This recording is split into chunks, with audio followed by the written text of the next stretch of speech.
Zeb Wells and Patrick Gleason begin anew as Peter Parker deals with the aftermath of Kindred. And not only that, but Ben Reilly is back in town, and thanks to the brand new Beyond Corporation, now owns the trademark to the Spider-Man name. Zeb Wells begins a new arc for Peter Parker and his friends, losing most of the immense baggage Nick Spencer's run had to instead focus solely on the return of Ben Reilly and him moving in on the Spider-Man mantle again. I really enjoyed the reason for Ben taking up the mantle again, and it's a totally Parker luck moment of Peter failing to remember that Otto, while he was the superior Spider-Man, trademarked the superhero name Spider-Man, which was then bought out by the Beyond Company. It's a really unique and fun premise which drives the book forward here, as it's just more stuff stacked on top of Peter, who is still dealing with the Kindred aftermath, and while we get a little bit of stuff from that arc here, it's really sort of in the background of everything, and I like that Peter deals with it in a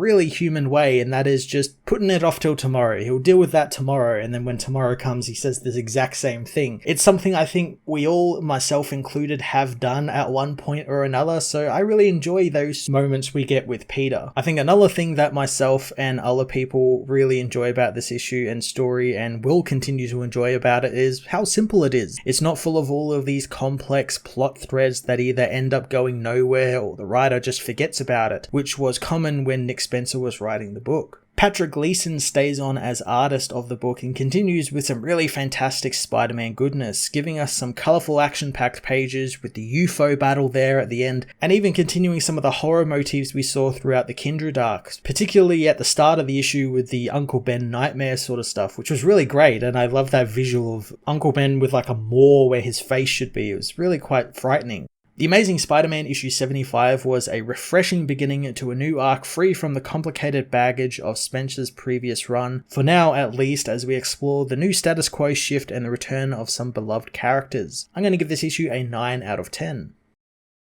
The Amazing Spider-Man issue 75 sees Peter Parker remember how when he was 6, he stole some gum from a local bodega without realizing it was a bad thing to do, and when Aunt May noticed, she marched him back to apologize to the owner. That night, Uncle Ben spoke with Peter alone, telling the boy that they have to decide who they are when no one is watching, and to see if they are doing the right thing or the wrong thing. He knows it helps to remember at the end of the day, there is no hiding from the guy looking back at you in the mirror. Peter is shocked to find Uncle Ben is covered with spiders and his face now replaced with a black maw. Peter awakens from the nightmare, wishing he could forget about it and pretend it's not real, but he knows it is, and he knows that Harry Osborn is still dead and he's still alive, despite not looking like it. As he checks his bills, he hears Randy outside in the hallway of the apartment, knowing that they will be talking about Harry soon and the man will need him. Peter decides to put it off until tomorrow, sneaking out of the window and heading to the roof of the Goddard building to do some thinking, knowing the building is his nirvana. Suddenly he sees another Spider-Man in the sky, wondering who it is, so he takes off after him, telling the possible other universe Spider-Man that he's meant to check in when he comes from another universe. The Spider-Man shushes him as Peter fires his web at him, but the webs don't stick to the guy's suit. Peter pulls up some of the scaffolding in front of him, and the other Spider-Man smashes through it, deploying a drone called the Spinneret to attack Spider-Man and subdue him. The drone says he'll be released in 1 hour, and he should use this time to reflect on his life. The next day, Peter tries to convince his former project partners to let him back in on their project at Empire University, but they tell him that he should have bothered to show up to any of the many meetings they had over the year. Peter knows that he's been through a lot, and they think that maybe he can get an extension and should go and ask Dr. Connors for one. Soon Ben Reilly comes to see Peter, knowing that it's been a while. The two Spider-Man go and get some coffee, with Peter knowing that he was the Spider-Man from the other day, demanding to know what that was about. Ben says he hadn't been out in a while, and Peter knows that he went to the Goddard building to be alone just like him. Ben knows that when he saw Peter, he had to run since he knew Peter would start talking, and his staff was on a test run with him so they could have been listening to their conversation. Peter wants to know who the staff are, and after a moment, Ben asks if he knows all about the Beyond Corporation. Peter isn't so sure, so Ben fills him in on the multinational conglomerate who's been buying up Roxxon, Brand, and Parker Industries and their trademarks, like Spider-Man's trademark. Peter realizes that Otto, when he was in his body, trademarked the name Spider-Man, as Ben explains the company wants to get into the superhero game and do it right. But Peter knows they don't own anything, as he yells at a man nearby trying to steal some money left on a table for a waitress. Peter tells Ben that he is Spider-Man and he can't buy his life, but Ben says it's their life and that's what's happening. Ben says that Beyond put him back together and believed in him with the Spider-Man name, and he needs this, since while his memories might not be real, they are all real to him, as is the power and responsibility, and he needs Peter to sit on the sidelines for this. Peter refuses, wondering if he's being asked to share Spider-Man, but Ben knows he's not asking, and Beyond made an offer and he accepted. So they began investing millions of dollars into this, and they were going to go ahead with or without him, so he thought it would be best if they went with him. Ben pays the tab and leaves, knowing that he'll see Peter out there somewhere. Ben suits up and heads back to the Beyond Tower, where the techs scan him and allow him entry. In the tower, Ben meets with Janie, who finds their new, richer lifestyle to be so different, but it makes her happy. Ben tells her to get used to it, as she asks about how Peter took it. As he eats, Ben tells her that he took it as well as expected, as Marcus arrives, telling him to keep the details to himself, since they need to have no legal way of contacting any individual who may have gone by the Spider-Man name in the past. Marcus tells Janie that he has a key to let himself in case of emergencies and needs to speak with Ben, since Chalmers needs him in R&D, so Ben heads off to his new job.